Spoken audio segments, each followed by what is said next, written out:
салом дӯстон, гапгапи туби тилло аз ҳозир баланд мешавад. Бисёре аз пойгоҳҳои варзишӣ аллакай номзадони асосиро барои туби тиллои соли 2024 пешниҳод мекунанд. Боиси қайд аст ки давогари асосӣ дар ин байн Ҷуд Беллингем мебошад. Бозингари ҷаҳони англис ба андешаи бисёре аз мухлисон ва мутахассисони соҳаи футбол беҳтарин бозингари олам мебошад.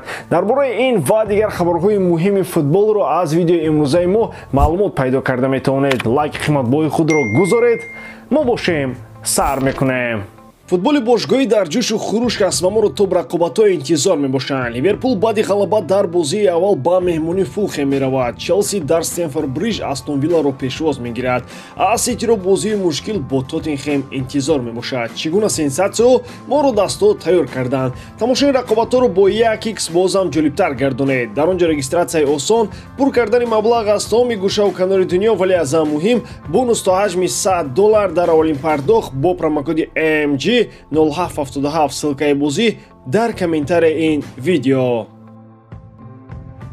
нимҳиматгари англис Келвин Филлипс ба дастаи Вестхэм гузашт. ӯ то ҳамин дам дар дастаи Манчестер Сити буд. дар мавсими ҷорӣ футболбози мазкур танҳо дар 4 бозӣ дар ҳайати шаҳриё ба майдон омада бо ҳисоби миёна 22 дақиқа бозӣ кардааст. футболбози номбурда ба ин гузариш розӣ буд. ӯ дар пайи ҷустани вақти бештари бозӣ буд ки дар Манчестер Сити онро пайдо накард. ба Вестхэм бозингари мазкур ба аренда рафт ва тибқи шартномаи иҷорааш то охири мавсим маоши ӯро пурра дастаи Вестхэм хоҳад дод.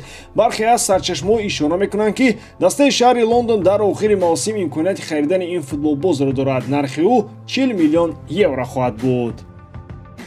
агар Вестхэм ба қарори харидани ӯ биёяд, метавонад ин имкониятро истифода барад. қаблан Барса ба ин бозингар таваҷҷӯҳ дошт, вале каталониё аз нигоҳи молиявӣ чунон мушкилӣ доранд ки ҳатто Вестхэм ҳам аз таги бинияшон бозингар мегирад.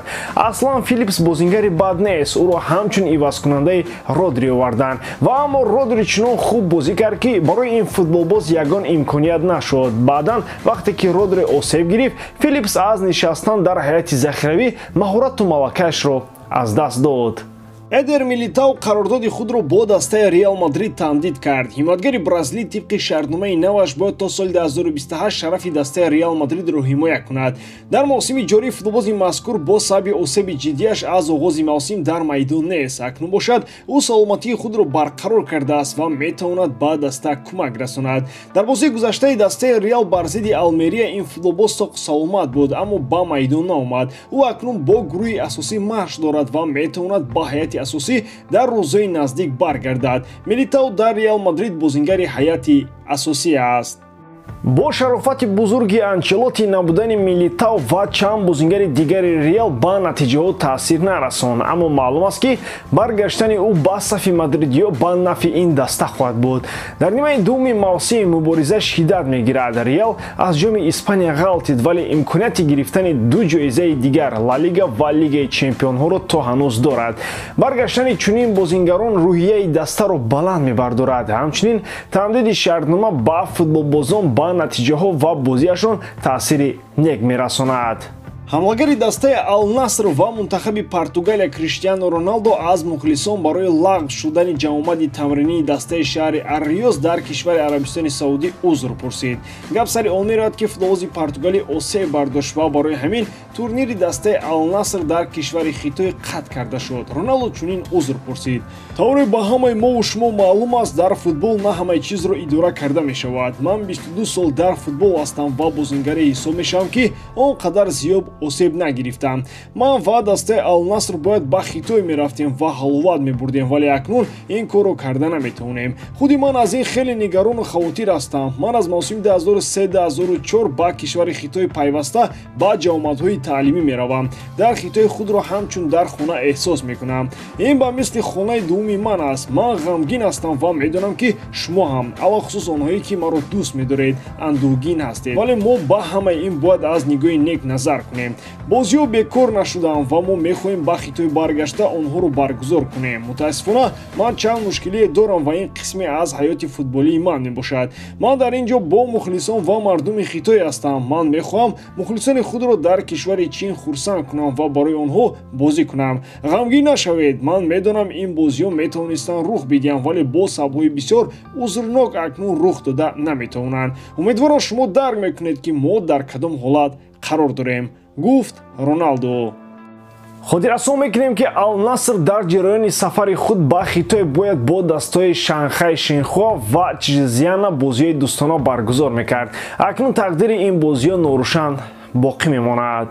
бояд гуфт ки қабл аз ин дар охири соли 2023 номзадони асосӣ як маротиба аллакай пешниҳод шуданд ва он ҷо ҳам Беллингем номзади асосӣ буд. ин футболбоз воқеан ҳам пас аз омаданаш ба Реал Мадрид тавонист беҳтарин бозӣ нишон бидиҳад ва ба муҳраи асосии мадридиё табдил ёбад. ӯ хеле зуд бозингари худӣ шуд. мухлисон бозингари мазкурро зуд дӯст доштанд. дар Реал якбора соҳиби чунин муҳаббат шудан на ба ҳар як кас муяссар мешавад.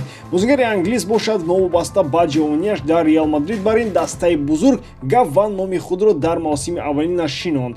дар номзадони асосии туби тилло чанд тағйирот дида мешавад. аз он феҳристе ки дар охири соли 2023 пешниҳод шуд, дар рӯйхати нав чанд тағйирот дида мешаванд. мисол дар он рӯйхат пас аз Беллингем дар зинаи дуввум Харри Кейн буд, аммо дар рӯйхати нав пас аз бозингари англис Мбаппе истодааст. Беллингем соҳиби 23% буда, Мбаппе 22% имконият дорад. баъд аз ин ду футболбоз Эрлинг Холланд бо 20% қарор дорад. пас аз ин бозингарони ҷавон Харри Кейн истодааст, ба ӯ 20% дода мешавад. як тағйироти дигари ҷиддӣ ин ба қатори панҷгона ворид шудани ҳамлагари аргентинии дастаи Интер Майами Лео Месси мебошад. ба ӯ 10% дода шудааст. бо ҳамин туби тилло соли 2024-ро Месси нагирад, ба ӯ 10% бас аст. баъд аз ҷоизаи The Best дигар ҳамаи чизро интизор шудан мумкин аст, вале логуфта намонад ки ин рӯйхати аввали сол аст. то охир боз чанд маротиба ин феҳрист тағйир меёбад. ин ҷо Винисиус ҳам саломатии худро барқарор кардааст ва бозингари мазкур ҳам метавонад рақиби арзанда шавад. ҳама аз худи футболбозон вобаста аст. агар ҳамин тавр натиҷаҳо хуб нишон додан гиранд, рӯйхат метавонад тағйир наёбад.